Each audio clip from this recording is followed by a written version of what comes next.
स्वागत है आप सभी का सिलेक्शन वे के धमाकेदार दोस्तों प्लेटफॉर्म पर। और आज दोस्तों हम लोग जो टॉपिक डिस्कस करने वाले हैं उसका नाम भी है सिलेक्शन टेस्ट। जी हां, डिसीजन मेकिंग अर्थात सिलेक्शन टेस्ट आज आप डिस्कस करने वाले। सिलेक्शन टेस्ट या डिसीजन मेकिंग भी बोलते हैं इसको, ठीक है ना। तो बिल्कुल रिलैक्स होके बढ़िया से दोस्तों हमें डिस्कस करना है आज।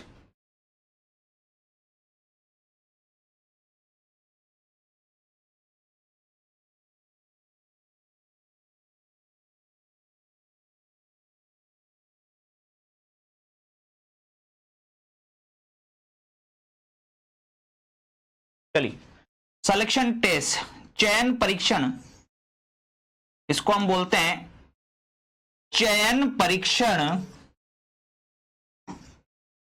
या फिर बोलते हैं दोस्तों डिसीजन मेकिंग।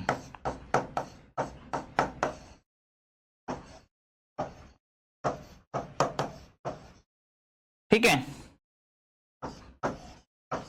निर्णय करना। ठीक है, तो अलग अलग किताबों में अलग अलग हो सकता है, तो बिल्कुल टेंशन मत लीजिएगा, ये दोनों एक ही हैं। ठीक है, सिलेक्शन टेस्ट और डिसीजन मेकिंग, ये पूरा नाम होता है इसका। या तो सिलेक्शन टेस्ट बोल लो कि कैंडिडेट का सिलेक्शन होगा या नहीं होगा, कुछ कंडीशंस दे रखी होंगी। मतलब ऐसे बोलेगा भाई कोई क्राइटेरिया है, कोई कंपनी है और वो कंपनी जो है ना अपना कुछ क्राइटेरिया निकाल रही है कि भैया आपका ग्रेजुएशन होना चाहिए, आपने जो है मतलब बैंकिंग सेक्टर में जा रहे हो तो आपके पास स्नातक की डिग्री होनी चाहिए, 3 साल का एक्सपीरियंस होना चाहिए, आपकी एज 31 से पहले पहले होनी चाहिए। जो अपने एग्जाम फॉर्म फिल वगैरह करते हैं उसमें भी तो होता है, उसमें भी तो दोस्तों आपको पता है ना कि डाटा दिया हुआ होता है, उस डाटा के अकॉर्डिंग ही आप लोग भर सकते हो, हर कोई थोड़ी ना फॉर्म भर सकता है। तो सेम वही चीज है दोस्तों। ठीक है, करेक्ट है कि आप लोगों को एक चीज ध्यान में रखनी है कि ये जो सिलेक्शन टेस्ट डिसीजन आप लोगे ना वो डाटा के अनुसार ही लोगे। पहले कुछ कंडीशंस दे रखी होंगी, उन कंडीशंस को पढ़ना है, उसके बाद आपको डिसाइड करना है कि कैंडिडेट का सिलेक्शन होगा या नहीं होगा। ठीक है, करेक्ट है। चलिए, तो जैसे प्रश्न को चलते हैं दोस्तों, स्टार्ट करते हैं। पहले प्रश्न की तरफ हम लोग आगे बढ़ते हैं। आइए, जैसे ये इंग्लिश में लिखी हुई है कंडीशंस, ये हिंदी में लिखी हुई। ठीक है, करेक्ट है, दोनों में ही मैं आपको बता दूंगा। अब जैसे लिखा है कि दिए गए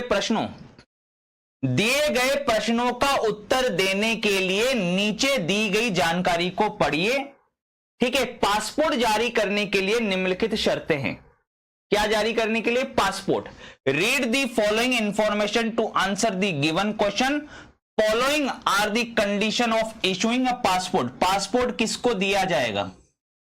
पासपोर्ट जारी करने की कुछ कंडीशंस दे रखी हैं आपको। ठीक है, ये देख लीजिए। ठीक है, चलिए, तो पहली कंडीशन क्या है देखिएगा, आवेदक का जन्म देश में होना चाहिए या उस देश के नागरिक के साथ विवाहबद्ध होना चाहिए। किस किस को मिलेगा भैया? पासपोर्ट जारी करने की शर्त क्या है कि आवेदक का जो जन्म है ना वो देश के अंदर ही होना चाहिए या उस देश के नागरिक के साथ होना चाहिए, मतलब उस देश के नागरिक के साथ विवाहबद्ध होना चाहिए। मान लीजिए कोई इंडियन है, इंडियन पासपोर्ट की आवश्यकता है। ठीक है, मान लीजिए इंडियन पासपोर्ट की आवश्यकता है, उसके लिए कंडीशन पहली क्या है कि वो भारतीय नागरिक होना चाहिए। पहली बात तो ये। दूसरा, मान लीजिए कोई विदेश का नागरिक है लेकिन उसकी शादी भारत के किसी नागरिक के साथ हुई है, तो भैया वो विवाहबद्ध होना चाहिए। पहली कंडीशन ये है।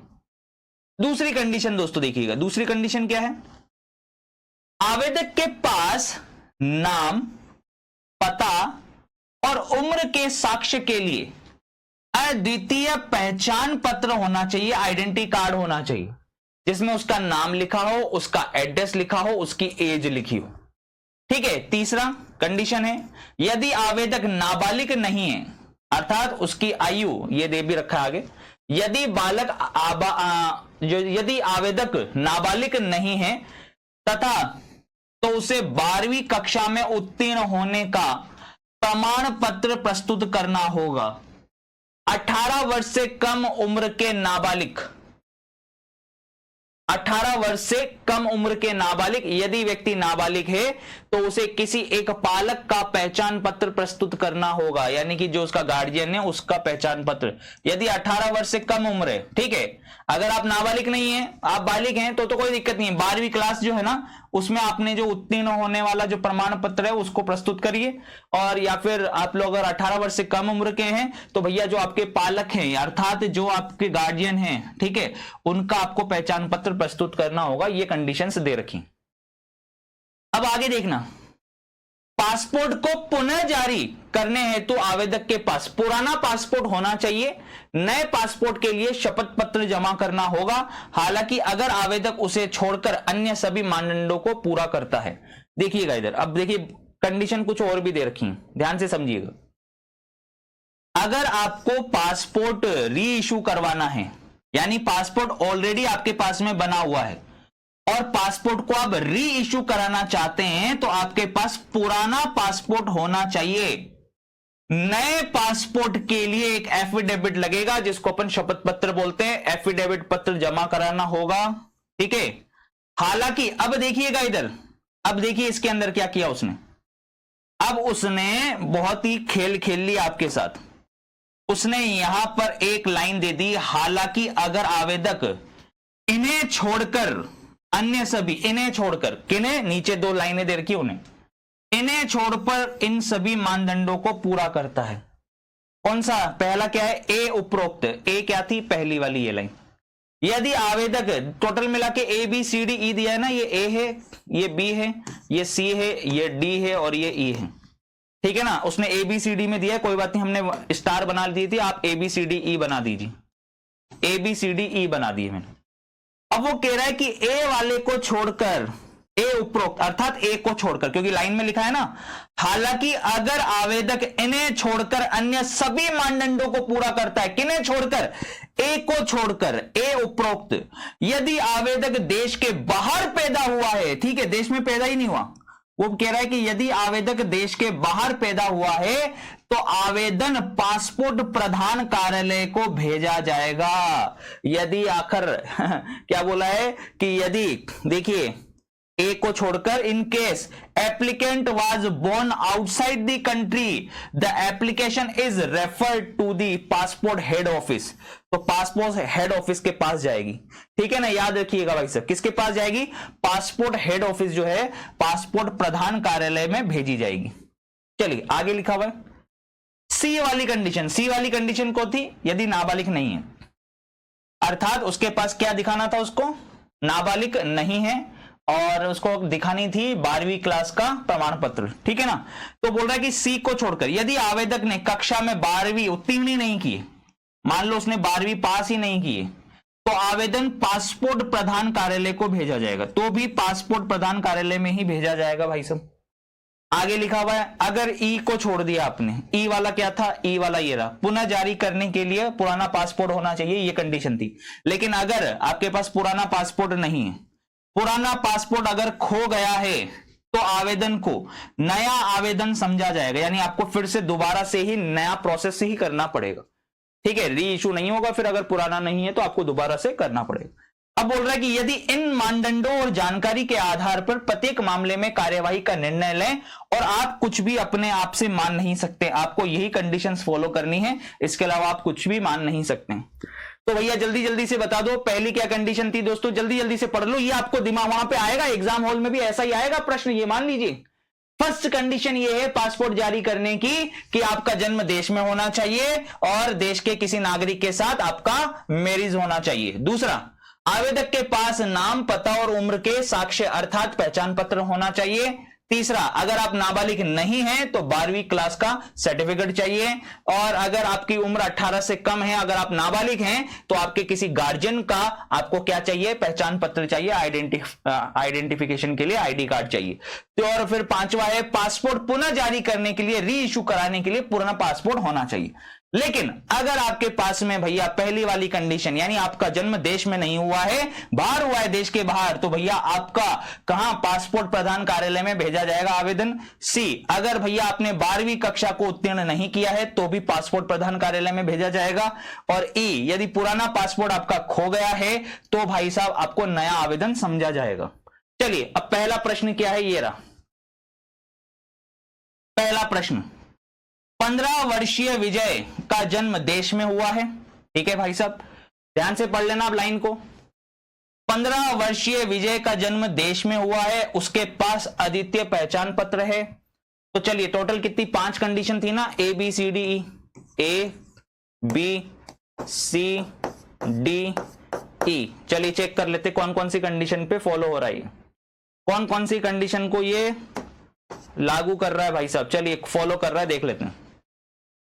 15 वर्षीय विजय का जन्म देश में हुआ है, लीजिए भाई साहब देश में हुआ है उसका जन्म, पहली कंडीशन सही हो गई। उसके पास अद्वितीय पहचान पत्र है, उसने कक्षा 12वीं की परीक्षा उत्तीर्ण नहीं की है, उसके पास अद्वितीय पहचान पत्र है। ठीक है ना, करेक्ट है कि नहीं है, ध्यान से लिखिएगा।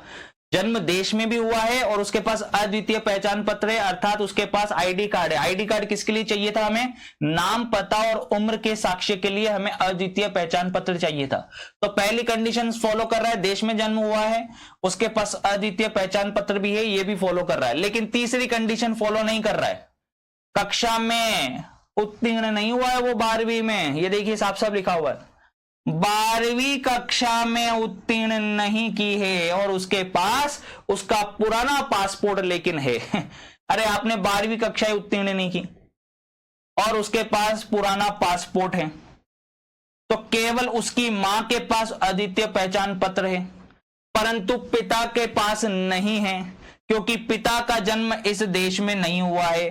तो क्या उसको पासपोर्ट दिया जाएगा, क्या पासपोर्ट रद्द किया जाएगा, क्या पासपोर्ट हेड ऑफिस को भेजा जाएगा, या डाटा ही सफिशिएंट नहीं है, आंकड़े ही अपर्याप्त हैं बताने के लिए। अब देखिएगा मेरे भाई ध्यान से सुन लीजिए, पहली वाली फॉलो कर रहा है, दूसरी वाली फॉलो नहीं कर रहा है। 12वीं की कक्षा उसने पास नहीं की, यानी कि इसका कोई प्रमाण नहीं है। ये देखिए आयु क्या है, 15 वर्ष, आयु 15 वर्ष अर्थात नाबालिग है, वो नाबालिग है। अगर वो बालिग होता यानी 18 से ज्यादा की आयु होती, यदि आवेदक, देखिएगा क्या लिखा हुआ है, यदि आवेदक नाबालिग नहीं है तो 12वीं का प्रमाण पत्र चाहिए, तो 12वीं का प्रमाण पत्र चाहिए उसके पास। लेकिन भाई साहब 18 वर्ष से कम उम्र के हैं, तो वो क्या है, इसका मतलब नाबालिग है वो। तो देखा ना, देखो उसने क्या दे रखा है, 15 वर्ष से कम आयु है भाई साहब उसकी, यानी इसकी तो जरूरत ही नहीं है, हमें इसकी तो जरूरत ही नहीं है भाई साहब, जरूरत नहीं है। क्यों नहीं है जरूरत, बताना भाई साहब, जरूरत क्यों नहीं है, क्योंकि ये तो बालिग वालों के लिए था, बालिग वालों के लिए, ये नाबालिग है भाई साहब, वो नाबालिग है। और नाबालिग है, अगर नाबालिग है, देखिए बालिग होता, अगर भाई साहब बालिग होता तो 12वीं कक्षा का प्रमाण पत्र चाहिए था, परंतु अभी तो वो नाबालिग है, 12वीं में पहुंचा ही नहीं है, वो 12वीं उसने पास ही नहीं की, उत्तीर्ण ही नहीं हुआ है उसमें, तो उसके पास पुराना पासपोर्ट है, उसके पास उसके पास क्या पुराना पासपोर्ट है। देखिए ई वाली कंडीशन भी फॉलो हो गई कि भाई साहब अगर आपको पास, ये देखिए क्या दी, पासपोर्ट पुनः जारी करने आवेदक के पास पुराना पासपोर्ट होना चाहिए, ये कंडीशन ई थी, तो कंडीशन ई भी सेटिस्फाई हो रही है। दूसरा देखिए, आपके पास 18 वर्ष से कम उम्र के, अर्थात आप नाबालिग हैं, तो व्यक्ति के पास किसी एक पालक का पहचान पत्र होना चाहिए, तो उसकी मां का पहचान पत्र है उसके पास, देखिए केवल उसकी मां के पास अद्वितीय पहचान पत्र है। ठीक है, तो यानी मां की कंडीशन ये वाली भी फॉलो हो गई। तो अब क्या होगा, उसको क्या पासपोर्ट दिया जाएगा, जल्दी बताइए, क्या पासपोर्ट उसको दिया जाएगा? सारी कंडीशन तो फॉलो हो गई, सही तो है, देश का नागरिक है, देश का नागरिक के अलावा उसके पास खुद का पहचान पत्र है जिसमें नाम पता वगैरह सब लिखा है, अद्वितीय पहचान पत्र है। फिर इसकी तो जरूरत ही नहीं थी क्योंकि वो नाबालिग है, नाबालिग है तो इसका मतलब क्या चाहिए हमें, उसकी मम्मी का सर्टिफिकेट हमारे पास दे ही रखा है, ठीक है, उसकी माता का पहचान पत्र है, किसी एक का चाहिए था, मम्मी का है पिता का नहीं है तो कोई बात नहीं। आगे क्या है, वो री इशू कराने आया है, उसके पास पुराना पासपोर्ट भी है, तो उसको पासपोर्ट दिया जाएगा। उसको पासपोर्ट दिया जाएगा। क्या पासपोर्ट दिया जाएगा? तो आप बोलोगे यस, उसको पासपोर्ट दिया जाएगा।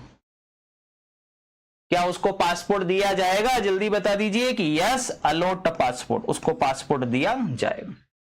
ठीक है, करेक्ट है। नेक्स्ट आगे चलते हैं। अब भैया 18 वर्ष से अधिक उम्र, 21 की उम्र दे दी है सैम के लिए। अब सैम की कंडीशन देखना दोस्तों, ए बी सी डी ई लेना है ना, बार बार मैं 1 2 3 क्यों ले रहा हूं? ए बी सी डी और ई कंडीशन।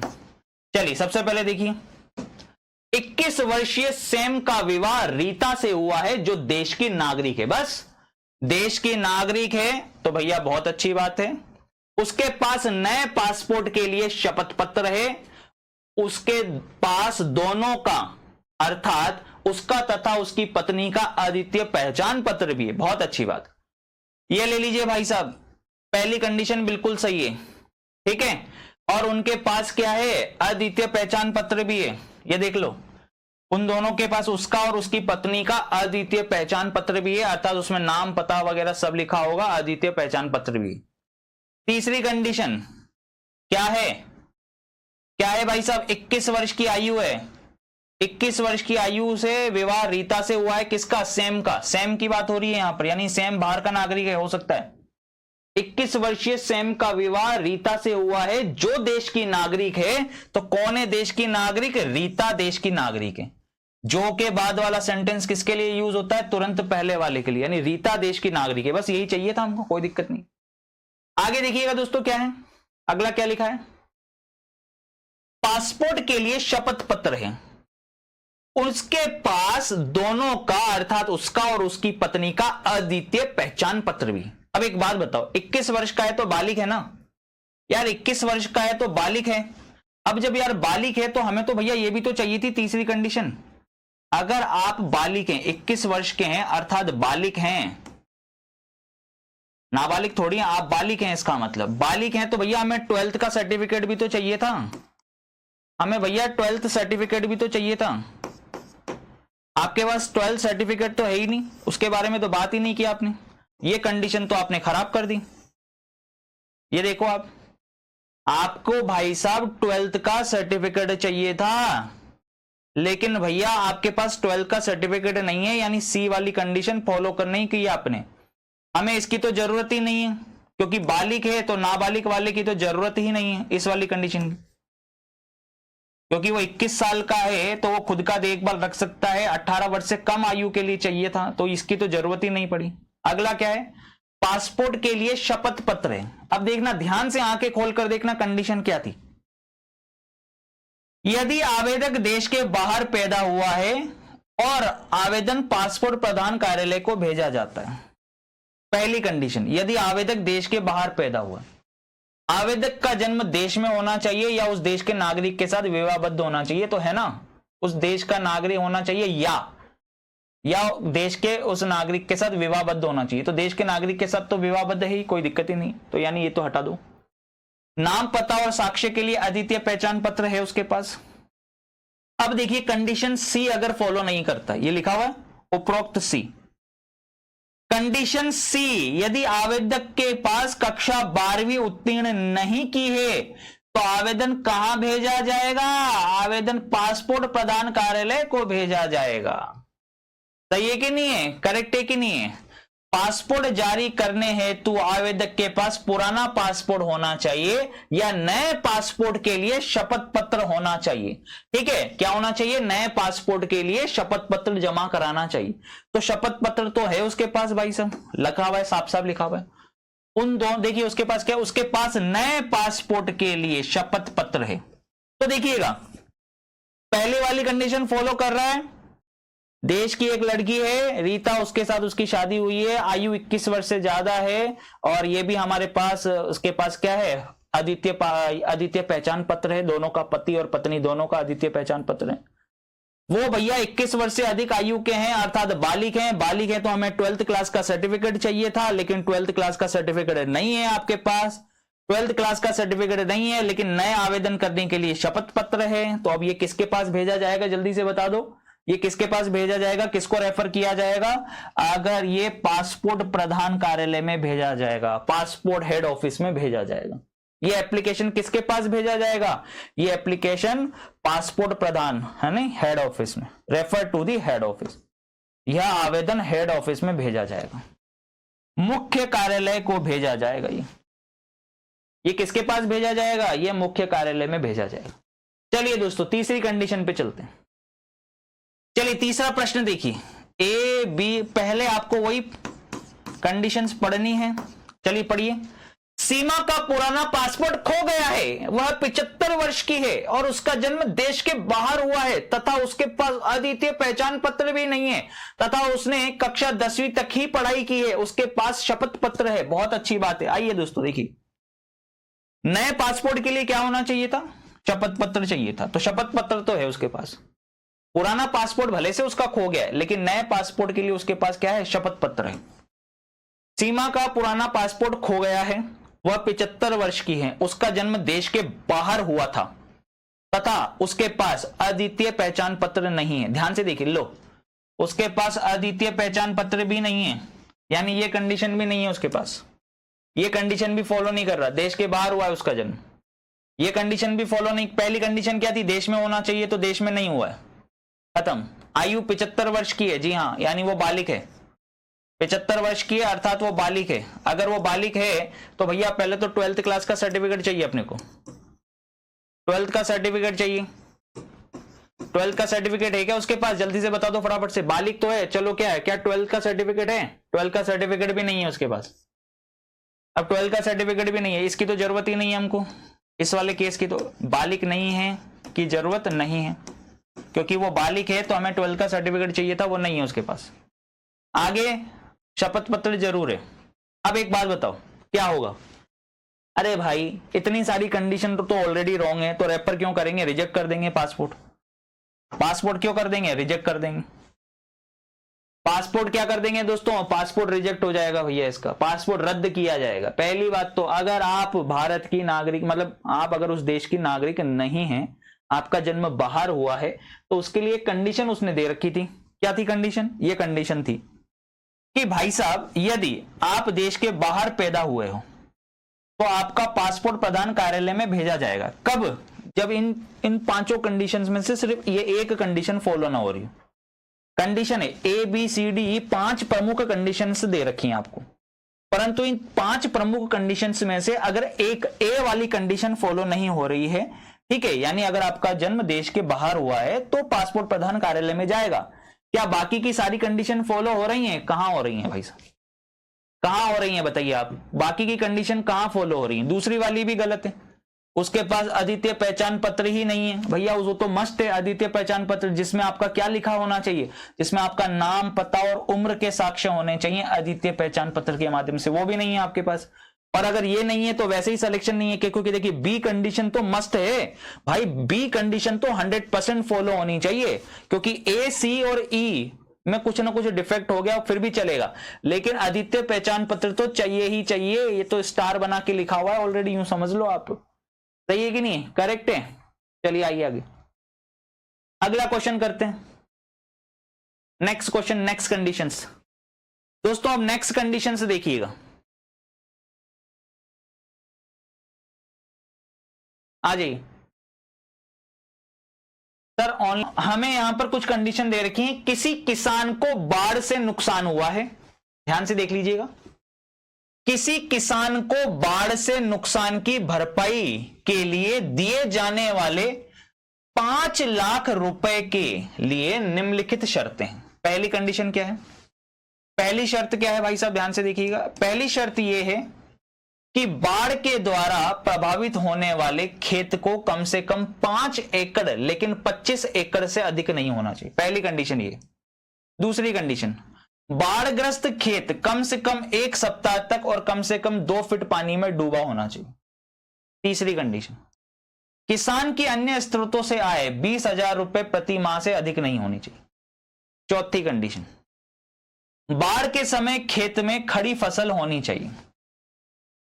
पांचवी कंडीशन, खेत का बीमा नहीं होना चाहिए। ठीक है, अब ABCD ये 5 कंडीशंस दी हैं भाई साहब, ये 5 कंडीशंस दे दी आपको कि ये 5 कंडीशन फॉलो होनी चाहिए, तब जाके 5 लाख का मुआवजा मिलेगा आपको। पहली क्या कंडीशन है, कम से कम 5 एकड़ लेकिन 25 एकड़ से अधिक की जमीन ना हो, 1 सप्ताह तक और कम से कम 2 फीट पानी में डूबा होना चाहिए बाढ़ग्रस्त क्षेत्र। आगे लिखा हुआ है अन्य स्रोतों से आय 20,000 प्रति माह से अधिक नहीं होनी चाहिए, बाढ़ के समय खड़ी फसल होनी चाहिए खेत में, और खेत का बीमा नहीं होना चाहिए। अब बोल रहा है कि अगर कंडीशन सी, यदि किसान सभी मानदंडों को पूरा करता है निम्न को छोड़कर, किसको छोड़कर, निम्न, पहली कंडीशन, दूसरी कंडीशन, तीसरी कंडीशन। सी वाली कंडीशन थी यदि आय का स्रोत 20,000 रुपए प्रति माह से अधिक न हो, यानी 20,000 के अंदर अंदर ही होना चाहिए।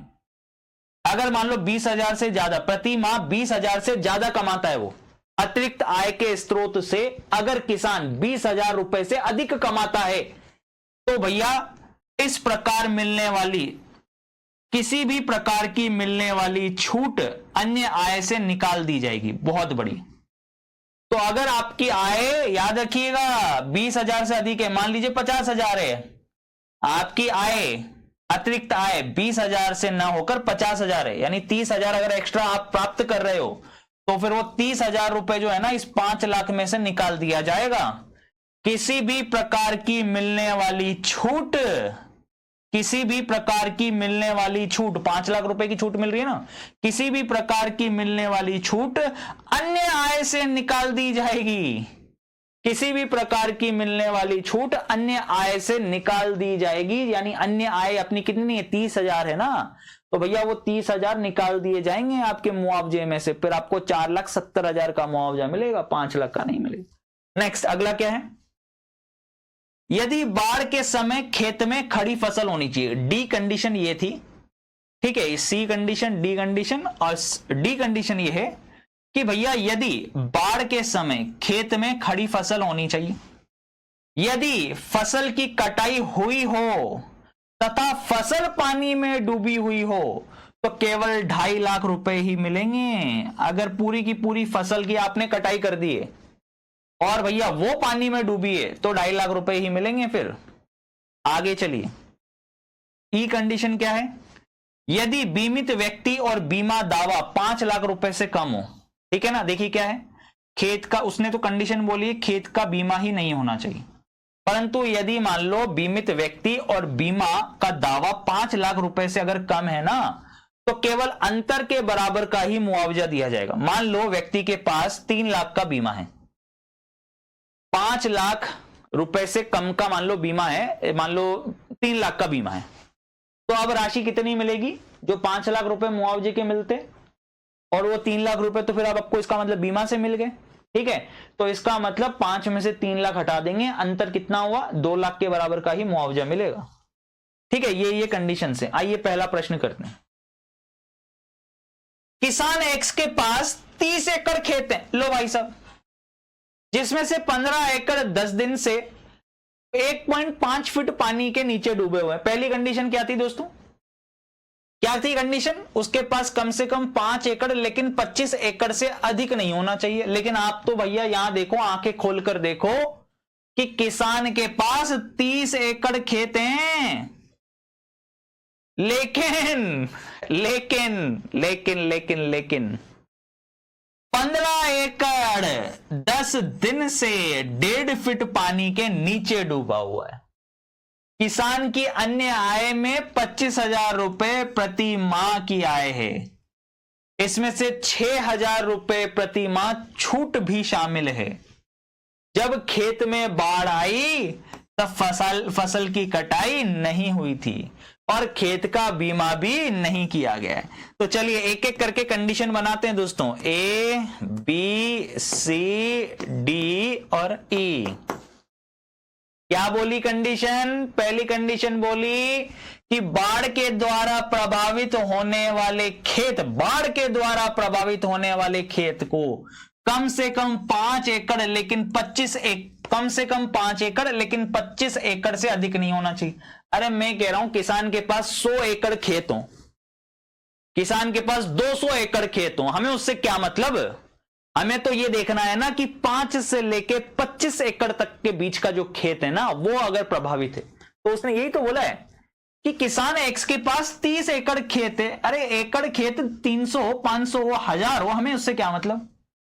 इसमें से 15 एकड़ ही तो है जो प्रभावित हुआ है। इसमें से 15 एकड़ खेत 10 दिन से 1.5 फीट पानी में डूबा हुआ है। कितना डूबा होना चाहिए था? 2 फीट पानी में डूबा होना चाहिए था भाई साहब। भैया ये कंडीशन देखिए सी डी और ई पर अप्लाई हो रही है, ध्यान से देखना, आंखें खोलकर देख लेना। सी डी और ई पर जो है ना एक्स्ट्रा कंडीशंस अप्लाई होनी है, अर्थात पहली वाली और दूसरी वाली तो 100% वैसे भी फॉलो होनी चाहिए। आपकी ये कंडीशन तो रॉन्ग ही हो गई। आपकी ये कंडीशन तो भाई साहब रॉन्ग ही हो गई। 2 फीट पानी में डूबा होना चाहिए था, ठीक है, करेक्ट है कि नहीं? तो पहली कंडीशन तो फॉलो हो रही है, और दूसरी ये तो स्टार लगा लो इन पर, तो ये तो हमेशा ही फॉलो होनी चाहिए।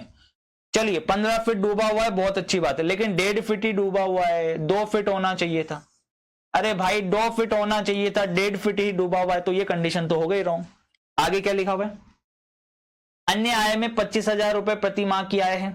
हमें कितना चाहिए था? 20,000 तक की आय चाहिए थी। उसने साफ साफ बोला था कितनी अन्य स्रोतों से आय कितनी होनी चाहिए थी? 20,000 रुपए। लेकिन वो क्या बोल रहा है? किसान की अन्य आय 25,000 रुपए प्रति माह की आय है, तो ये भी रॉन्ग हो गया। आगे चलते हैं। इसमें 6,000 रुपए प्रति माह छूट भी शामिल है। 6,000 रुपए प्रति माह क्या है? छूट भी शामिल है, ठीक है, ये तो अभी बाद में पढ़ लेंगे। आगे क्या था? बाढ़ के समय खेत में खड़ी फसल होनी चाहिए और बीमा नहीं होना चाहिए, ठीक है। जब खेत में बाढ़ आई तब फसल की कटाई नहीं हुई थी, ये फॉलो कर रहा है, और बीमा भी नहीं है, ये भी फॉलो कर रहा है।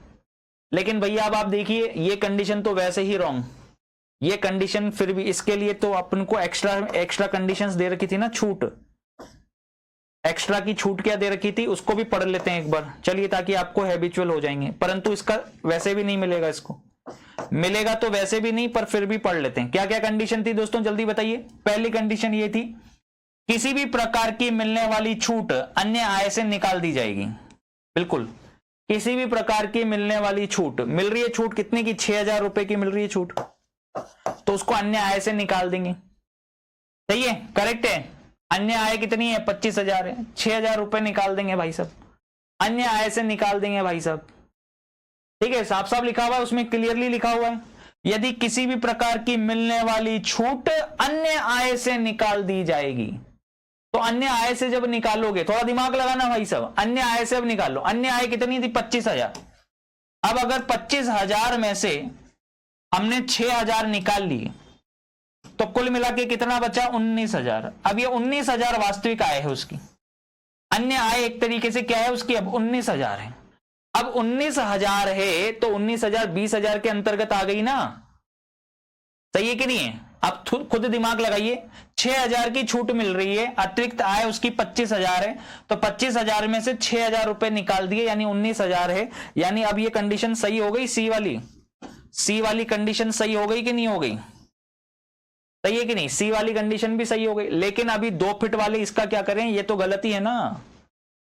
क्या ये होगा? मुआवजा नहीं दिया जाएगा, मुआवजा नहीं दिया जाएगा, क्योंकि ये कंडीशन तो फॉलो ही नहीं हो रही। ये तो मस्ट कंडीशन थी कि कम से कम 2 फीट होना चाहिए था।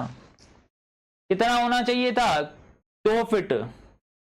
लोअर लिमिट ही 2 फीट है, कम से कम 2 फीट, यानी कि लोअर लिमिट 2 फीट। सही है ना? लोअर लिमिट कितनी है? कम से कम 2 फीट। लोअर लिमिट 2 फीट है भाई साहब। अब इससे ऊपर अगर होता, 2.5 फीट होता, 3 फीट होता, 4 फीट होता, 5 फीट होता, तो भी चलता। कम से कम 2 फीट, अर्थात लोअर लिमिट 2 फीट है, ठीक है, करेक्ट है दोस्तों। मजा आया कि नहीं आया प्रश्न में? तो मुआवजा नहीं मिलेगा। चलिए अभी किसान वाय की बात करते हैं। किसान वाय की अन्य कोई आय ही नहीं है, बहुत अच्छी बात है। लीजिए, A condition, B condition, C condition, D condition और ई कंडीशन। किसान वाय की बात हो रही है अब, यहां पे किसान वाय की बात हो रही। उसके 10 एकड़ के खेत में, 10 एकड़ के खेत 8 दिनों तक बाढ़ आई थी, और क्या था? खेत 2.5 फीट पानी में डूबा हुआ है। लो भाई साहब, तो पहली कंडीशन 5 से 25 के बीच में खेत होने चाहिए, तो 10 एकड़ हैं, बिल्कुल पहली कंडीशन फॉलो कर रही है। 8 दिनों तक बाढ़ आई थी और खेत कितना 2.5 फीट पानी में डूबा हुआ है, 2 फीट चाहिए था मिनिमम, 2.5 फीट डूबा हुआ है, बहुत अच्छी बात है। अब बताओ कोई आय ही नहीं है, 20,000 तक की आय तो चलती थी ना, उसने साफ साफ बोला था। अगर उसकी अतिरिक्त आय है, किसान की आय के लिए क्या बोला था, किसान की अन्य स्रोतों से आय 20,000 रुपए प्रति माह से अधिक नहीं होनी चाहिए। उसकी तो है ही नहीं, है ही नहीं, तो यानी फॉलो कर रहा है, 20,000 से अधिक नहीं होनी चाहिए थी, यानी 20,000 से कम होनी चाहिए थी, तो बिल्कुल। चलिए अन्य कोई आय ही नहीं है, आगे चलते हैं। और आगे क्या लिखा हुआ है, किसान को कोई छूट भी नहीं मिली। अब इसकी जरूरत ही नहीं पड़ रही है हमें, जब आय ही नहीं है तो छूट क्या मिलेगी। बाढ़ के समय फसल खड़ी थी, बाढ़ के समय फसल क्या थी, खड़ी थी, और बीमा भी नहीं किया हुआ था। हाँ तो इसको मिलेगा भाई साहब, इसकी सारी कंडीशंस फॉलो हो रही। ठीक है कि 10 एकड़ का खेत है, 2.5 फीट पानी में गिरा हुआ है पूरा का पूरा, और उसकी आय ही नहीं है तो कोई छूट भी नहीं मिलेगी, सही है। फिर आगे क्या है, उसकी खड़ी फसल थी और बीमा भी नहीं किया हुआ था। सारी कंडीशन, ऑल कंडीशन फॉलो हो रही है, तो उसे 5 लाख रुपए का मुआवजा दिया जाएगा, उसे 5 लाख रुपए का मुआवजा दिया जाएगा, बोला जाता है। तो अगर मान लो 3 फीट पानी से गिरा हुआ है तो 2 तो बाय डिफॉल्ट ऑटोमेटिकली सही हो गया ना। मान लीजिए 2.5 फीट पानी से गिरा हुआ है तो भी 2 बाय डिफॉल्ट हो गया, 2 से कम नहीं होनी चाहिए, लोअर लिमिट 2 है। 2 से कम अगर आप चल गए, 1.5 फीट पे चले गए तो फिर कंडीशन फॉलो नहीं होगी, 1 फीट पे चले गए तो कंडीशन फॉलो नहीं होगी, है ना, ऐसा होता है। आइए देखिए इसको, देखिए किसान जेड, किसान जेड की बात करेंगे। अब किसान जेड की आय 20,000 रुपए प्रति माह है, 20,000 तक चलेगी। फसल की कटाई हुई थी परंतु फसल खेत में थी और बाढ़ में डूब गई थी। ठीक है, 15 एकड़ थी, 10 एकड़ खेत में 1 सप्ताह तक 2.5 फीट के अंदर रहे, तो पहली कंडीशन तो यही थी।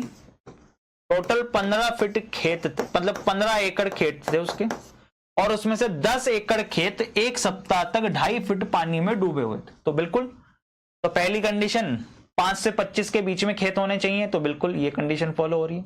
दूसरी 2.5 फीट से, सॉरी 2 फीट से कम 2 फीट डूबा होना चाहिए, 2.5 फीट डूबा हुआ है। आय कितनी है, 20,000 रुपए प्रति माह है, तो बस 20,000 के इसके अंदर ही होनी चाहिए। अब फसल की कटाई हो गई, फसल खड़ी नहीं थी, फसल की कटाई हो गई है, परंतु फसल खेत में ही थी और बाढ़ में डूब गई थी, और किसान ने बीमे का कोई दावा नहीं किया, किसान के पास कोई बीमा भी नहीं है। हाँ अब ये कंडीशन हो गई रॉन्ग, फसल खड़ी होनी चाहिए थी परंतु फसल जो है खड़ी नहीं थी। एक्स्ट्रा में क्या छोड़ देंगे, अगर डी वाली कंडीशन को छोड़ दिया जाए, जो कि उसने साफ साफ बोला भी था स्टार्टिंग। अगर डी वाली कंडीशन क्या थी कि बाढ़ के समय खेत में खड़ी फसल नहीं होनी चाहिए। यदि फसल की कटाई हुई है और फसल पानी में फिर भी डूबी हुई हो तो केवल 2.5 लाख रुपए का ही मुआवजा मिलेगा। तो यानी अब इसको कितने का मुआवजा मिलेगा, 2.5 लाख का मुआवजा मिलेगा भाई साहब। सही है कि नहीं, करेक्ट है कि नहीं। डी कंडीशन को फॉलो नहीं कर रहा है, तो डी कंडीशन को फॉलो नहीं कर रहा है तो 2.5 लाख का मुआवजा मिलेगा, यानी हमारा आंसर बी ऑप्शन होगा कि उसे 5 लाख का कंपनसेशन नहीं मिलेगा, लेकिन अब उसे 2.5 लाख रुपए का मुआवजा दिया जाएगा। जल्दी से बता दीजिए फटाफट से क्या सही है। जी सर बिल्कुल सही है, मजा आ रहा है, समझ में भी आ रहा है अच्छे से। चलिए अगला क्वेश्चन करते हैं दोस्तों। नेक्स्ट क्या है, हाउसिंग प्लॉट अलॉट करने हैं। एक फैमिली है, ठीक है, और उनको हाउसिंग प्लॉट अलॉट करने की कुछ कंडीशंस दे रखी है। पहली कंडीशन क्या है, पहली कंडीशन है family should have at least 4 members, only 1 married couple. 4 member होने चाहिए, 1 मैरिड कपल होना चाहिए। Combined monthly family income should not be more than 25,000 रुपए पर मंथ। 25,000 से ज्यादा की इनकम नहीं होनी चाहिए monthly. No member of the family should have a criminal case against him और हर। ठीक है, क्या होना चाहिए कि भैया किसी भी प्रकार का क्रिमिनल केस नहीं होना चाहिए। No member of the family should have benefited from any subsidy scheme. किसी भी सब्सिडी स्कीम से बेनिफिट नहीं मिलना चाहिए उनको। और no member of the family should own any residential property. किसी के पास रेजिडेंशियल प्रॉपर्टी भी नहीं होनी चाहिए। ई कंडीशन ये। अब आगे क्या है, यदि इनमें से एक्सेप्ट यानी कुछ क्राइटेरिया को छोड़कर, कौन सा क्राइटेरिया, पहला है about C, about E, about B और सी।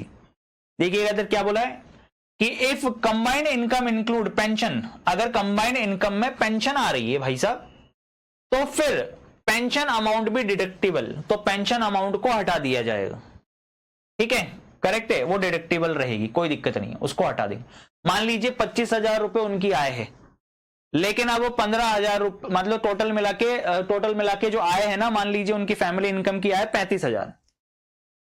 सपोज करो कि उनकी आय 25,000 बोली थी, मैं कह रहा हूं 35,000 आय है, लेकिन अब उसमें से 20,000 हम ये मान के चलते हैं कि 35,000 में से 20,000 जो है पेंशन से आ रही होगी। अब भैया पेंशन वाली फिर हटानी पड़ेगी। 35 में से 20,000 जो पेंशन के आ रहे हैं उनको हटा दीजिए, यानी वास्तविक फैमिली आय जो है वो कितनी है, 15,000। तो 15,000 है तो भैया ठीक है, 25,000 के अंदर होनी चाहिए थी, तो 15,000 है तो सेटिस्फाई रहेगी। अगली क्या बोली,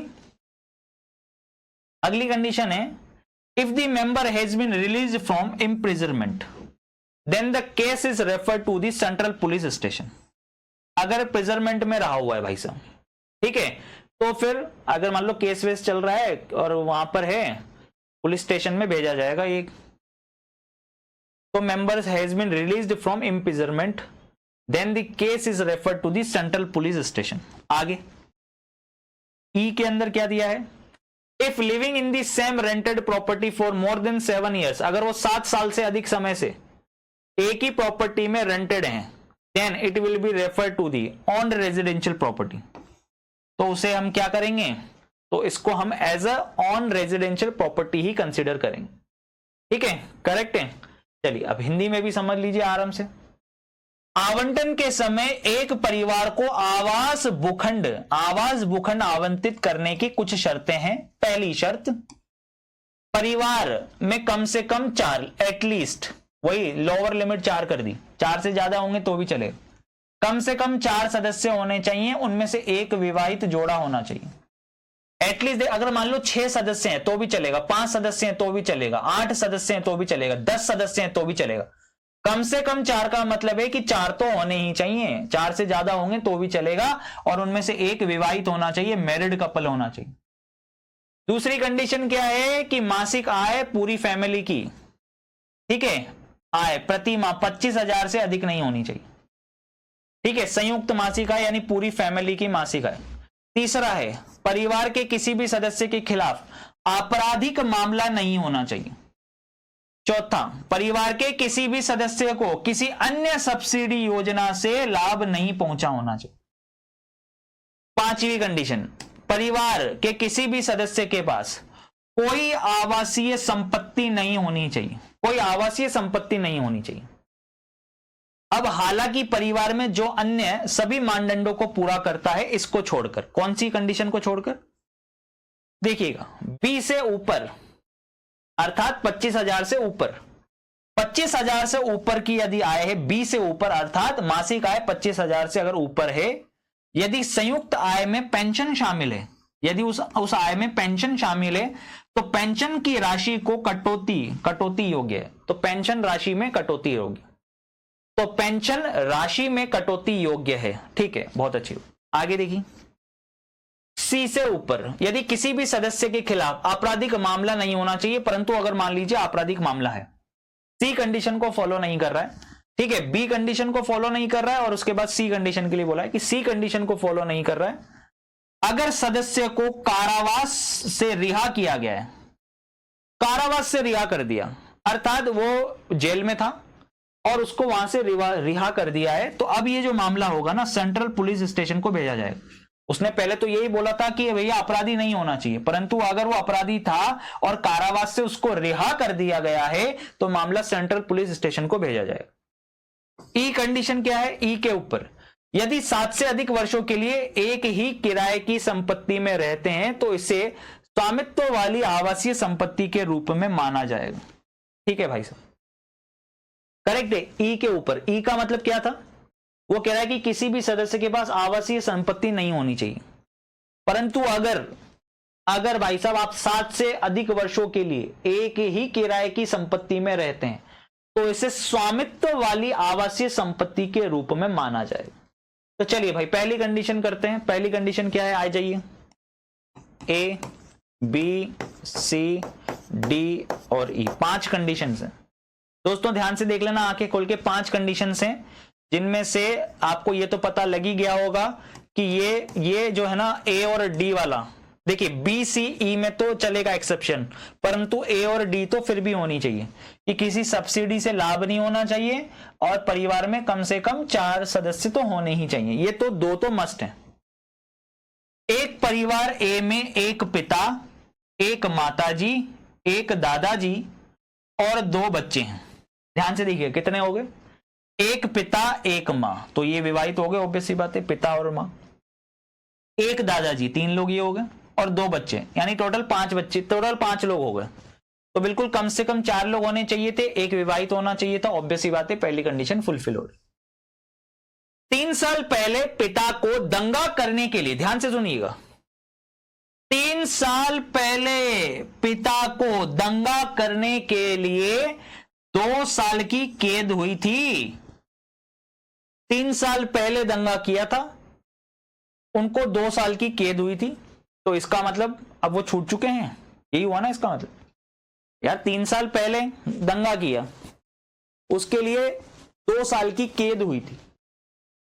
पिता ने 20,000 रुपए प्रति माह और दादा 7,000 रुपए प्रति माह पेंशन कमाते। अच्छा, पिता ने रुपए 20,000 रुपए प्रति माह और दादा रुपए 7,000 रुपए प्रति माह पेंशन कमाते हैं, ठीक है।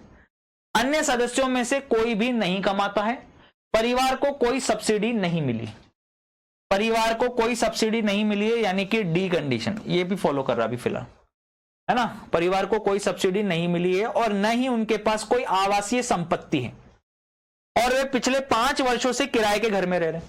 अगर भैया वो 7 साल से अधिक वर्षों के लिए अगर किराए पर रहते हैं ना, फिर उनको कुछ नहीं मिलता भाई साहब, क्योंकि फिर उनको क्या है, उनको क्या कहते हैं, इसे स्वामित्व वाली आवासीय संपत्ति के रूप में माना जाता, ठीक है। लेकिन अब भैया वो 5 साल से ही रह रहे हैं, यानी उनके पास कोई आवासीय संपत्ति नहीं है, ई कंडीशन भी फॉलो कर रहा है, ठीक है। अगर उनके पास रहने की कोई जगह नहीं है, लेकिन अगर वो 7 साल से रह रहे होते, 7 या उससे अधिक वर्ष रह रहे होते, तो फिर उनको स्वामित्व वाला घर ही माना जाता।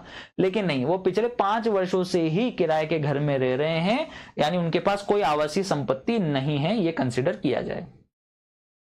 अब बचती है कंडीशन बी और कंडीशन सी। देखना इधर, 3 साल पहले पिता को दंगा करने के लिए 2 साल की कैद हुई थी, ठीक है। अब देखिएगा, पिता को 2 साल की कैद हुई थी और पिता की आय भी दे रखी 20,000 रुपए प्रति माह और दादा की 7,000। टोटल कितनी चाहिए थी हमको, टोटल कितनी पारिवारिक आय कितनी चाहिए थी, 25,000। लेकिन उसने साफ साफ क्या बोला है, उसने साफ साफ ये बोला कि यदि संयुक्त आय में पेंशन शामिल है तो पेंशन राशि में कटौती योग्य है, ठीक है। तो यानी कि कुल मिला के भाई साहब 7,000 तो हटा दो, जो पेंशन आ रही है उसको हटा दीजिए, जो पेंशन आ रही है उसको हटा दीजिए, उसको हटा देंगे, तो 25,000 में से वो 7,000 तो हटा दीजिए, यानी कुल मिला के अब आप खुद दिमाग लगाइए, मतलब 7,000 हटा दीजिए, तो वास्तविक आय तो ये है ना उनकी, पिता की वास्तविक आय कितनी है, 20,000, 7,000 रुपए तो पेंशन योग्य है, तो उसको तो हटा दीजिए ना, कोई मतलब ही नहीं, सही है नहीं है, तो ऑटोमेटिकली आय क्या हो गई, ये सही हो गई, क्योंकि पिता ने 20,000 रुपए कमा रहा है, हमें 25,000 तक अलाउ था कि भैया ओवरऑल आय जो है कितनी होनी चाहिए, 25,000 होनी चाहिए। लेकिन भाई साहब पिता ने 20,000 रुपए प्रति माह ही कमा पा रहा है ना, तो यानी ये कंडीशन भी फुलफिल कर रहा है। तो ये नहीं कि संयुक्त आय में पेंशन शामिल है तो पेंशन राशि में योग्य नहीं होगी, कटौती योग्य है, अर्थात वो उसमें शामिल नहीं होगी। करेक्ट है कि नहीं है, तो हटा दीजिए भाई साहब।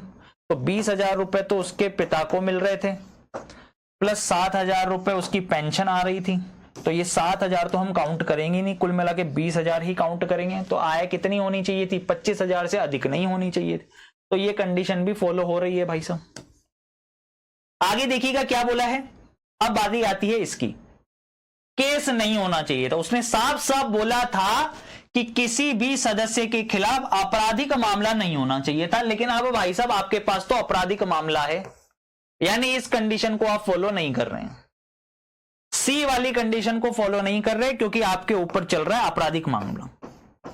अब अगर आपराधिक मामला चल रहा है तो भैया आपराधिक मामला अगर चल रहा है तो अब क्या होगा, अगर आपराधिक मामला चल रहा है आपके पास, मतलब आप विलिप्त हैं उसमें, संलिप्त हैं कह सकते हैं, किसी सदस्य के ऊपर अगर आपराधिक मामला है तो उसने साफ साफ बोला है, अगर वो कारावास से रिहा किया गया है तो मामला सेंट्रल पुलिस स्टेशन को भेजा जाता है। अगर सदस्य को कारावास से रिहा किया गया है तो मामला सेंट्रल पुलिस स्टेशन को भेजा जाएगा। लेकिन मेरे भाई एक बात बताना कि 3 साल पहले दंगा हुआ था जिसकी वजह से 2 साल की कैद हुई थी, परंतु क्या वो वहां से रिहा हो गए हैं या रिहा नहीं हुए हैं? क्या ऐसी बात कही गई है कहीं पर भी?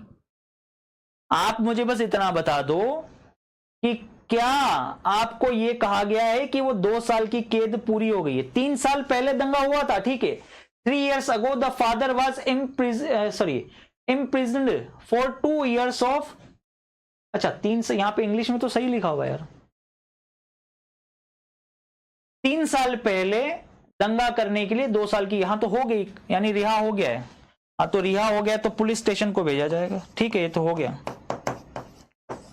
सही दे रखा है, पुलिस स्टेशन के पास जाएगा। Refer to the central police station, क्यों? क्योंकि साफ साफ लिखा हुआ है, देखिए 3 years ago the father was imprisoned for 2 years of writing, है ना, क्या लिखा हुआ है? 3 साल पहले पिता को दंगा करने के लिए 2 साल की कैद हुई थी। तो या 3 साल पहले हुआ था ना ये सारी चीजें, ठीक है, 3 साल पहले हुआ था दंगा, उसके लिए 2 साल की कैद हुई थी, करेक्ट है कि नहीं है? तो क्या होगा, किसको भेजा जाएगा? सेंट्रल पुलिस को भेजा जाएगा। अब यही लेंगे डिसीजन, सही है कि नहीं? करेक्ट है। आ जाइए दोस्तों, नेक्स्ट आगे देखते हैं। अगला क्या है? परिवार बी है दोस्तों, एक परिवार है, परिवार बी।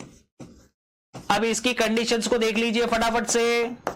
पहली कंडीशन क्या है? दादाजी हैं परिवार में, उनकी पत्नी है, उनका बेटा भी है, उनकी बहू भी है और पोता भी है। तो टोटल कितने लोग हो गए? 5 लोग हो गए। दादा, उनकी पत्नी, 2 लोग तो ये, उनका बेटा और उनकी बहू, ठीक है, करेक्ट है। और केवल एक ही होना चाहिए था यार, ये लो, तो 2 हो गए, पहली कंडीशन ही गलत हो गई। परिवार में दादा और उनकी पत्नी, तो एक तो भैया विवाहित जोड़ा ये हो गया, उनका बेटा और उनकी बहू, तो भाई साहब ये हो गया दूसरा जोड़ा, और एक पोता, तो 2 विवाहित जोड़े हो गए। जबकि हमें तो साफ साफ क्या बोला गया था? साफ साफ ये बोला गया था कम से कम 4 सदस्य होने चाहिए और उनमें केवल एक विवाहित जोड़ा होना चाहिए था, केवल एक विवाहित जोड़ा चाहिए था। भैया तुम तो 5 लोग तो हो, लेकिन 2 विवाहित जोड़े कर दिए। परिवार बी में दादा और उनकी पत्नी, बेटा और उनकी बहू, तो 2 विवाहित जोड़े हो गए, केवल एक विवाहित जोड़ा चाहिए था हमें, 2 विवाहित जोड़े कर दिए आपने। तो कोई भी सदस्य जीवों का पार्जन नहीं करता है, अच्छा ठीक है। नो मेंबर है अर्न इन फॉर लिविंग, कोई भी मेंबर। परिवार दादा की 30,000 रुपए प्रति माह की पेंशन पर जीवित है, यानी कोई आय है ही नहीं, 25,000 से अधिक नहीं, आय वाला सही है। फिर आगे चलते हैं, क्या बोला है? आपराधिक मामला, ऐसा कोई नहीं है जिनके पास आपराधिक मामला है, उनके पास आवासीय संपत्ति भी नहीं है और अन्य सब्सिडी भी नहीं मिल रही है, कोई सब्सिडी नहीं है। 30 साल पहले दादा की शादी के बाद से वे किराए के घर में रह रहे। लो भाई साहब, लेकिन 2 विवाहित जोड़े हो गए ना यार, तो होगा ही नहीं, रिजेक्ट हो जाएगा। एक विवाहित जोड़ा होना चाहिए था, आपने क्या कर दिया? तो रिजेक्ट हो जाओगे आप, क्योंकि ये कंडीशन तो मस्त थी, एक विवाहित जोड़ा होना चाहिए था। बाकी सारी कंडीशन फॉलो हो भी रही हैं, तो भी भाई साहब आपको नहीं मिलेगा प्लॉट, नहीं मिलेगा, भूखंड अस्वीकार रहेगा। चलिए भैया परिवार सी की बात करते हैं। परिवार सी, पहली कंडीशन, दूसरी कंडीशन, तीसरी कंडीशन, चौथी कंडीशन, 5वीं कंडीशन। पहली कंडीशन थी भैया कितने लोग हैं इसमें? विधवा दादी है, परिवार में एक विधवा दादी है, जिनमें विधवा दादी द्वारा प्राप्त 3,000 रुपए पेंशन शामिल है। विवाहित जोड़े का एक 3 साल का बेटा है, विवाहित जोड़ा भी है मतलब उस परिवार में, तो 3 साल का बेटा भी है। तो 4 लोग हो गए ना, एक तो विधवा दादी हो गई, तो ये एक विवाहित जोड़ा हो गया और 3 साल का बेटा भी है, ठीक है। और कोई अन्य के पास कोई अन्य सदस्य नहीं है जिसके पास आपराधिक मामला है, आवासीय संपत्ति नहीं है और उन्हें कोई अन्य सब्सिडी भी नहीं मिल रही है, 6 सालों से किराए के मकान में रह रहे हैं। अब देखिएगा दोस्तों, ध्यान से देखिएगा, पहली कंडीशन क्या थी? परिवार में कितने लोग? परिवार में कम से कम 4 सदस्य होने चाहिए, एक विवाहित जोड़ा होना चाहिए पारिवारिक आय 25 वर्ष से अधिक नहीं होनी चाहिए, किसी के पास आपराधिक मामला न हो, कोई सब्सिडी न हो और कोई आवासीय संपत्ति न हो। तो चलो भाई साहब देख लेते हैं। परिवार की आय 25,000 रुपए है और विधवा दादी की जो आय है 3,000 रुपए शामिल है उसमें। तो 26,000 रुपए टोटल पारिवारिक आय थी, जिसमें से विधवा दादी द्वारा प्राप्त 3,000 रुपए शामिल हैं। तो 3,000 रुपए उसको तो हटा देंगे, तो कुल मिला के पारिवारिक आय एक तरीके से 23,000 रुपए। अब 23,000 रुपए पारिवारिक आय है, 25,000 होनी चाहिए थी, ये सही है। एक विधवा दादी, दो लोग हो गए विवाहित जोड़े के, बेटा बहू, और उनका एक क्या दे रखा है 3 साल का बेटा। तो टोटल कितने हो गए परिवार में? 4 सदस्य हो गए। तो बिल्कुल हमें 4 ही चाहिए थे, कम से कम 4 सदस्य। अब देखिएगा इधर दोस्तों, आपराधिक मामला, किसी के भी पास आपराधिक मामला नहीं है, ठीक है। परिवार के पास कोई सब्सिडी भी नहीं है और पिछले 6 सालों से किराए के मकान में रह रहे हैं, तो वो कोई बात नहीं। 7 या 7 से अधिक होता तो हम देखते, परंतु 6 साल से वो किसी भी, मतलब 6 साल से रह रहे हैं, तो इसका मतलब 100% अलॉट किया जाएगा।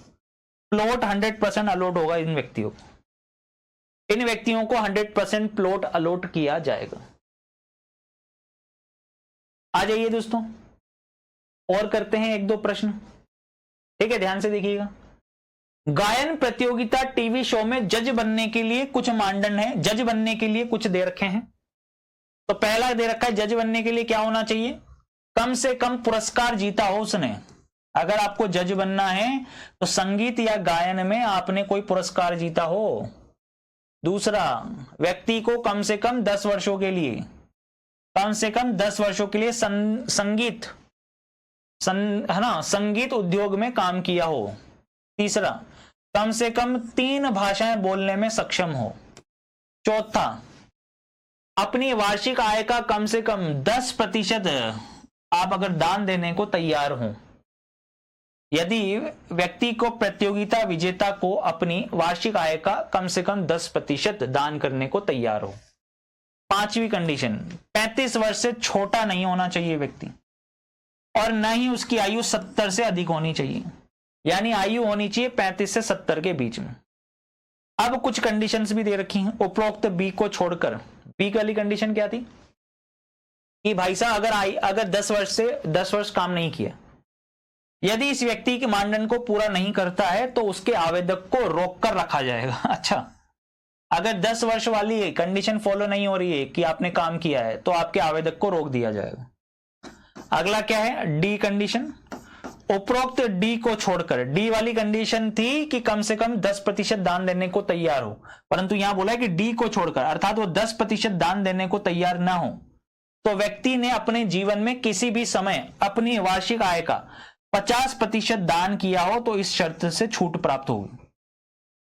सही है, अगर आपने 50% दान किया है अपने जीवन काल में, सही है, किसी भी समय किया हो, तो उसका सर्टिफिकेट वगैरह कुछ तो होगा, तो फिर तो ठीक है, कोई दिक्कत नहीं है, इसमें छूट मिल जाएगी आपको। आगे क्या हुआ? यदि इस व्यक्ति उपरोक्त ई वाले मानदंड को पूरा नहीं करता है, यानी कि उसकी आयु 35 वर्ष से अधिक और 70 वर्ष से कम हो, लेकिन अगर वो इस मानदंड को पूरा नहीं करता है लेकिन अन्य सभी मानदंडों को पूरा करता है, तो भी उसके आवेदन को रोक कर रखा जाएगा। ठीक है, तो चलिए भाई साहब आगे चलते हैं, चेक करते हैं। व्यक्ति ए है, ठीक है, कंडीशंस 5 हैं, ए बी सी डी और ई। चलो दोस्तों बना, 40 वर्ष का है भैया, आयु कितनी है? 40 वर्ष की। आयु क्या मांगी थी? 35 वर्ष से अधिक नहीं होनी, 35 वर्ष से कम नहीं होनी चाहिए, 70 से अधिक नहीं होनी चाहिए, यानी ई कंडीशन फुलफिल हो रही। आगे, विजेता अपनी वार्षिक आय का 10% दान देने को तैयार है, बोल रहा है साफ साफ कितना दान देना चाहिए उसको। विजेता प्रतियोगिता में अपनी आय कम से कम 10% दान देने को तैयार हो, कंडीशन डी। तो ठीक है भाई साहब, ये भी अप्लाई हो रही। संगीत उद्योग में 15 वर्षों का अनुभव है भाई साहब। संगीत उद्योग में कितना वर्षों का अनुभव चाहिए था? 10 वर्षों का अनुभव चाहिए था, हमें तो 15 वर्षों का अनुभव दे दिया है उसने। और 3 पुरस्कार भी जीते हैं, ये लो भाई साहब 3 पुरस्कार जीते हैं, कम से कम कितने? 1 पुरस्कार जीता होना चाहिए था, उसने तो 3-3 पुरस्कार जीते हैं भाई साहब, ये कंडीशन भी फॉलो कर रहे हैं। अब वो क्या बोल रहा है? लेकिन केवल हिंदी और अंग्रेजी में बोल सकता है। अरे यार, कम से कम 3 भाषाएं बोलने में सक्षम होना चाहिए था, और ये तो बहुत जरूरी थी। ये 2 कंडीशंस तो, ए और सी वाली कंडीशन तो मस्त थी कि कम से कम 1 पुरस्कार जीता हो और 3 भाषाएं बोलने में सक्षम हो। लेकिन ये दादा भाई तो सिर्फ 2 ही भाषाएं बोल पा रहा है, एक हिंदी और एक अंग्रेजी। 3 भाषाएं चाहिए थी, 3 भाषाएं चाहिए थी भाई साहब, 2 ही भाषाएं बोल पा रहा है, तो क्या इसका सिलेक्शन होगा? भैया ये जज बनने लायक नहीं है, इसको जज नहीं बनाया जाएगा, इसको जज नहीं बनाया जाएगा। सही है कि नहीं? करेक्ट है। नेक्स्ट आगे चलिए, आगे देखिएगा दोस्तों, फिर क्या दे रहा है? व्यक्ति बी दे रखा है, जो जो कंडीशंस हैं वो लिख लो। ठीक है, पहली कंडीशन क्या है? अपनी वार्षिक आय का 5% ही दे रहा है, और अपनी किशोरावस्था में प्रवेश करने के बाद 30 वर्षों तक संगीत उद्योग में काम किया है। संगीत उद्योग में 10 वर्ष चाहिए थे, परंतु 30 वर्षों से संगीत उद्योग में काम कर रहा है। हिंदी, अंग्रेजी, तमिल भाषाएं बोल सकता है दादा भाई, हिंदी, अंग्रेजी, तमिल तीनों भाषाएं आती हैं इसको। उन्हें 2016 में बाढ़ राहत के लिए 7 लाख रुपए का दान किया था उसने। कितना? 7 लाख रुपए का दान किया था, और जब उनकी वार्षिक आय 12 लाख रुपए थी। हाँ, तो 50 वर्ष से अधिक हो गया ना, मतलब 50 से ज्यादा हो गया ना। अरे 12 वर्ष की अगर उसकी आय 12 लाख रुपए अगर आय है, 7 लाख रुपए दान कर रहा है, यानी कि भैया 50% से अधिक राशि उसने दान कर दी है। तो उसने यही बोला था साफ साफ, ठीक है, कि अगर व्यक्ति ने अपनी आय का 50% दान किया है किसी भी समय, अपनी वार्षिक आय का अगर 50% से अधिक दान किया है, तो इस शर्त में छूट प्राप्त होगी। कौन सी वाली में? डी वाली के अंदर। तो ठीक है, डी वाली भी फॉलो कर रहा है, इसका मतलब डी वाली को भी लेना पड़ेगा। चलिए आगे क्या बोल रहा है, अगला क्या बोल रहा है? क्योंकि छूट मिल गई ना उसको, 50%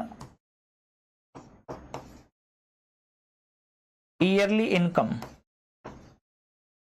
डोनेट किया उसने, तो डी वाली कंडीशन में छूट मिल गई उसको। लेकिन उसने ये तो कहीं नहीं बोला यार, पहली कंडीशन यही थी दोस्तों, पहली कंडीशन तो उसने कहीं पर भी फॉलो ही नहीं कर पा रहा। पहली कंडीशन पता है ना आपको क्या थी दोस्तों? पहली कंडीशन थी कि उसने कम से कम 1 पुरस्कार जीता हो।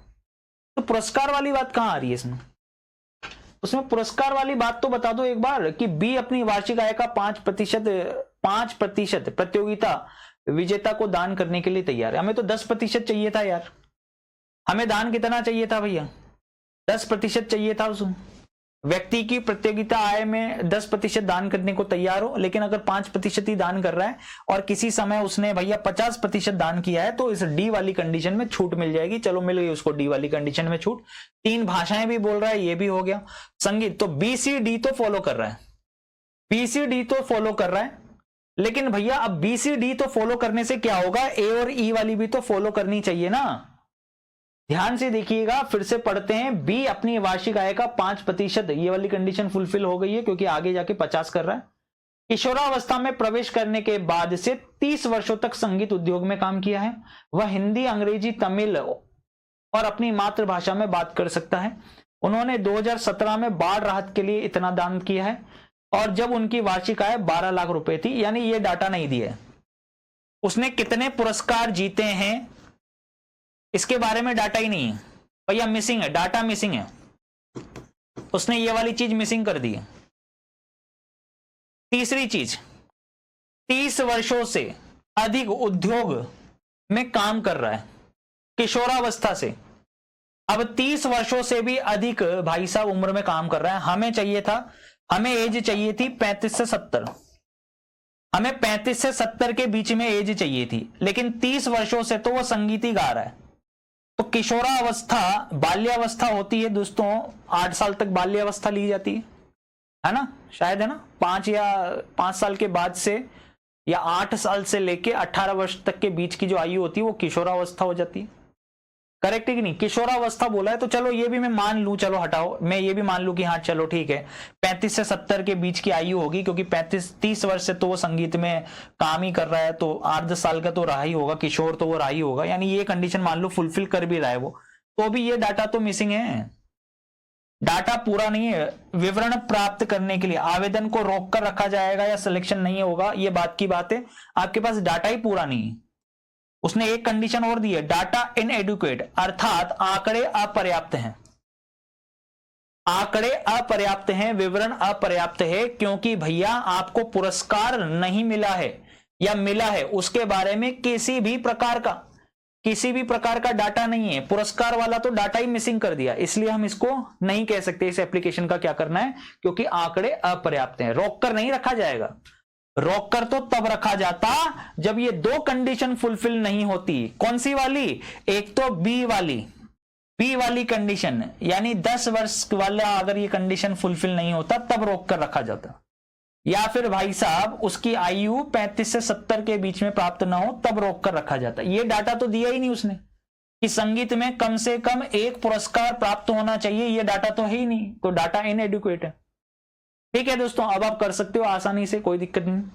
संगीत उद्योग में 25 वर्षों का अनुभव है, हमें तो 10 वर्ष का चाहिए था, हमें तो 10 वर्ष का अनुभव चाहिए था, लेकिन उसने क्या बोला कि 25 वर्षों का अनुभव है और 5 पुरस्कार जीते हैं। चलिए, एक चाहिए था, 5 पुरस्कार जीते हैं, 25 वर्षों का अनुभव है, हमें 10 वर्ष का अनुभव चाहिए था। आगे क्या बोला? 2017 में भूकंप राहत के लिए अपनी पूरी वार्षिक आय ही दान कर दी दादाबाई ने, पूरी वार्षिक आय दान कर दी, तो डी कंडीशन को भी फुलफिल कर लिया उसने। अंग्रेजी, फ्रेंच और हिंदी में पारंगत है, 3 भाषाओं में पारंगत होना चाहिए था, तो वो भाई साहब अंग्रेजी, फ्रेंच और हिंदी में पारंगत है। सही है कि नहीं? करेक्ट है। संगीत में 25 वर्षों का अनुभव है उसके पास। अब इसकी एज नहीं दी इसने, भैया एज के बारे में कहीं नहीं बोला उसने, एज वाला डाटा नहीं दे रखा। एज क्या होनी चाहिए थी? 35 से 70 के बीच में एज होनी चाहिए थी। संगीत उद्योग में 25 वर्षों का अनुभव है, 5 पुरस्कार जीते हैं, उसने 2017 में भूकंप के लिए पूरी वार्षिक आय ही दान कर दी, हमें 50% चाहिए थी, पूरी कर दी। फ्रेंच, अंग्रेजी और हिंदी में पारंगत है। अब बताइए भाई साहब, क्या इसको जज बना दिया जाएगा? क्या इसको जज बना दिया जाएगा या रोक कर रखा जाएगा? यदि साफ साफ बोला है, यदि ये डाटा नहीं दे रखा है, 35 वर्ष से छोटा व्यक्ति 35 वर्ष से छोटा नहीं होना चाहिए और न ही उसकी आयु 70 वर्ष से अधिक होनी चाहिए, परंतु डाटा तो दिया होना चाहिए कि क्या है, मतलब क्या उसकी एज है, यह डाटा तो दे। पहले डाटा ही नहीं दिया। वो कह रहा है कि यदि अगर व्यक्ति इस मानदंड को पूरा नहीं करता है लेकिन अन्य सभी मानदंडों को पूरा करता है तो उसके आवेदन को रोक कर रखा जाएगा। अरे अक्कल के दुश्मनों, तो वो डाटा देना भी तो चाहिए, थोड़ी अक्कल लगाना। डाटा नहीं दिया है, एज का तो डाटा ही नहीं दिया। हां, अगर वो डाटा दिया होता, मान लो अगर वो डाटा दिया होता उसने, मान लो वो बोलता कि हां आयु 30 वर्ष है, मान लो वो बोलता कि 30 ईयर एज है उसकी, व्यक्ति की 30 ईयर एज है, तब हम क्या बोलते कि हां वो इस मानदंड को पूरा नहीं कर रहा, तब हम ये बोलते ना भाई 30 वर्ष की आयु अगर वो दे देता कि व्यक्ति की आयु 30 वर्ष है या 32 वर्ष या 33 वर्ष है, वो दे देता कि 33 वर्ष की आयु है, तो हम बोलते कि हां ये वाली आयु की कंडीशन को फुलफिल नहीं कर रहा, बाकी सबको फुलफिल कर रहा है, तो एप्लीकेशन को होल्ड कर दो, एप्लीकेशन को रोक दो। परंतु अभी तो डाटा ही नहीं दिया है इसके बारे में कि उसकी आयु कितनी है, ये डाटा ही नहीं है, यानी अधूरा दे दिया। ये बताने के लिए भी अधूरा दे दिया, क्या ये बताने के लिए भी अधूरा दे दिया कि भाई साहब कि उसको रोक के रखना है या जज नहीं बनने देना है। देखो, अगर आयु 40 वर्ष दे दी होती तो हम उसको जज बना देते। अगर भाई साहब देखिएगा, अगर आयु दे रखी होती तो हम इसको जज बना देते। अब इसमें लिखा हुआ है एप्लीकेशन को होल्ड करेंगे या जज नहीं बनाएंगे, ये कब होगा? अगर भाई साहब आयु उसने दे दी होती, मान लो 40 वर्ष की आयु दे दी होती तो जज बना देते। अगर भाई साहब आयु 33 वर्ष की दे रखी होती या 30 वर्ष की आयु दे दी होती तब हम इसकी एप्लीकेशन को होल्ड कर लेते। जज नहीं बनाया जाएगा। कब नहीं बनाया जाएगा? जब कोई कंडीशन गलत हो रही हो, एक कंडीशन, परंतु यहां तो सारी कंडीशन सही है और इसके बारे में डाटा ही नहीं दिया, तो जज बिना डाटा के कैसे तुम डिसाइड करोगे कि जज बनाना है कि नहीं बनाना है? तो हम इसको किसकी तरफ ले जाएंगे? आंकड़े अपर्याप्त हैं डिसीजन लेने के लिए आंकड़े ही अपर्याप्त हैं भाई साहब, क्योंकि एज का डाटा ही नहीं दिया। जब डाटा ही नहीं दिया तो हम किस पे जाएंगे? डाटा इनएडुक्वेट, आंकड़े अपर्याप्त हैं। आंकड़े ही आप पर्याप्त हैं इस डिसीजन को लेने के लिए कि जज बनाएंगे, जज नहीं बनाएंगे या एप्लीकेशन रोक के रखेंगे। आंकड़े ही पूरे नहीं दिए, ठीक है। तो अब ये यहां से करिएगा आप लोग होमवर्क में, ये आपके लिए है। कल फिर से हम लोग लेंगे, कैंडिडेट्स के सिलेक्शंस होंगे या नहीं होंगे, ठीक है। करेक्ट है, ये वाला पूरा आप लोग करिएगा भाई साहब कि अस्पताल में इंटेंसिव केयर यूनिट के लिए नर्सों की भर्ती कर रहा है और चयन मानदंड की ये परीक्षाएं दे रखी हैं भाई साहब कि क्या क्या होनी चाहिए, ठीक है। ABCD, फिर उसके बाद ये एक्स्ट्रा कंडीशंस, ये एक्स्ट्रा कंडीशन, 3 कंडीशन और, 4 तो जरूरी है, 3 कंडीशन और, ठीक है। और ये उसके क्वेश्चंस रहे। चलिए बनाइएगा इनको, इसको करिएगा, ठीक है। इस प्रश्न को करिएगा, फिर हम लोग मतलब ये प्रश्न इससे संबंधित है, ठीक है। ये होमवर्क का क्वेश्चन है, इससे संबंधित ये प्रश्न, ठीक है। Question number 13। बाकी तो हम लोग करेंगे, आगे डिस्कस करेंगे, अभी तो इतनी जल्दी खत्म नहीं होगा, तो कल और पढ़ेंगे इसको, ठीक है दोस्तों। चलिए bye, take care, love you all, have a nice day, take care.